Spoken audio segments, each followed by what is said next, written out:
Le 10 mai 2026, le président Emmanuel Macron a prononcé un discours marquant le début du sommet Forward 2026 concernant les pays du Sahel, notamment le Mali, le Burkina et le Niger. Il a abordé plusieurs points, notamment sa raison de choisir le Kenya, qui est un pays anglophone pour ce sommet, l'absence des dirigeants du Mali, du Burkina et du Niger à ce sommet et plusieurs autres points intéressants. Je vous fais suivre l'intégralité de son discours. Il y a un coup d'État au Mali, vous ne voulez plus de la France parce que vous ne voulez plus vous battre contre le terrorisme. On s'en va, comme on dit en bon français, no offense. Malheureusement, l'actualité montre que ce n'était sans doute pas la meilleure décision que les putschistes maliens avaient prise pour leur pays. Et je veux ici saluer la mémoire de nos soldats, tombés trop nombreux, pour la souveraineté et l'intégrité territoriale du Mali entre 2013 et 2020. Mais nous avons complètement repensé la relation de sécurité.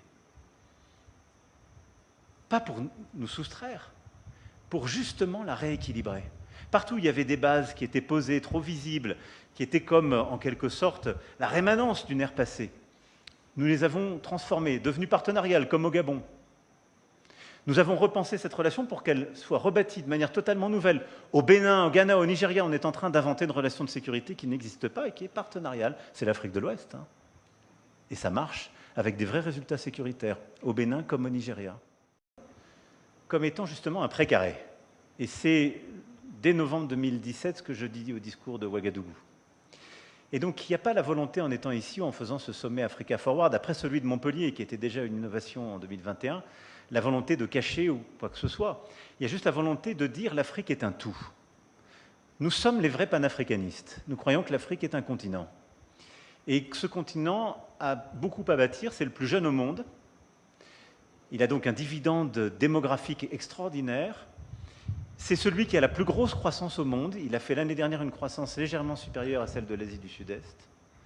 Et donc, il faut le regarder totalement différemment.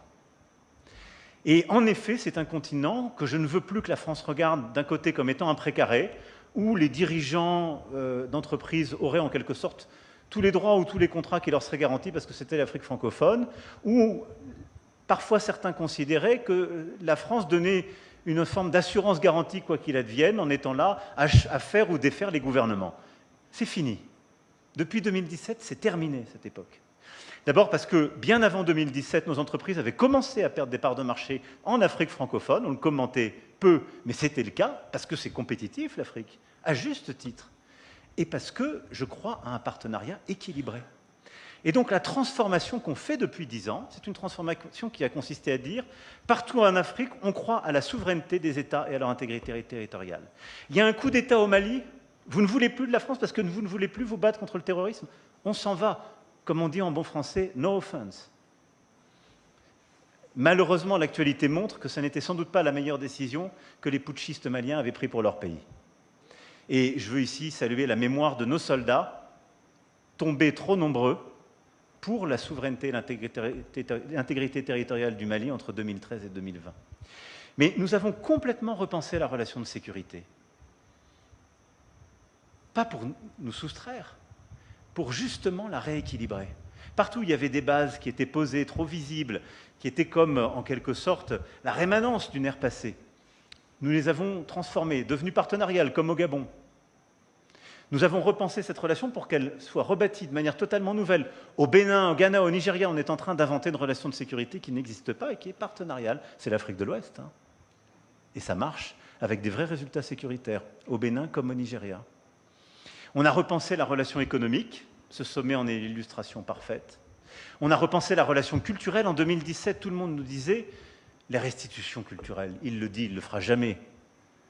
Hier a été promulguée la loi qui permet ces restitutions culturelles pour le continent africain. Et donc tout ça pour vous dire qu'il y a en acte une transformation de ce partenariat équilibré, et l'Afrique de l'Ouest est bien là, présente, et la France a des succès formidables en Afrique de l'Ouest.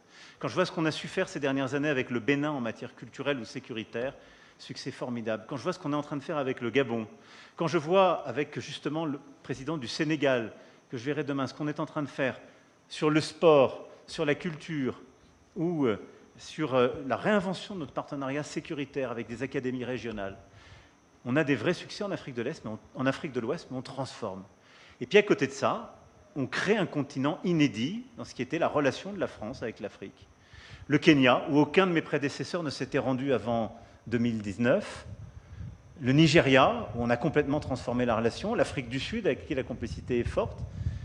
Mais je pourrais ici aussi citer ce qu'on a su faire ces 2 dernières années avec le Maroc, où vous parlez de notre relation avec l'Afrique lusophone. Voilà. Donc, moi aussi, je regarde devant. Et je constate qu'on a tout transformé ces 10 dernières années et qu'on n'a jamais cherché à éviter l'Afrique francophone. Vous savez, j'étais au printemps au Gabon, je serai cet automne au Sénégal et en Côte d'Ivoire. C'est l'Afrique francophone. Vous voyez, donc on continue d'avancer. Et on est dans tous ces pays avec ce partenariat renouvelé qui permet d'aller de l'avant.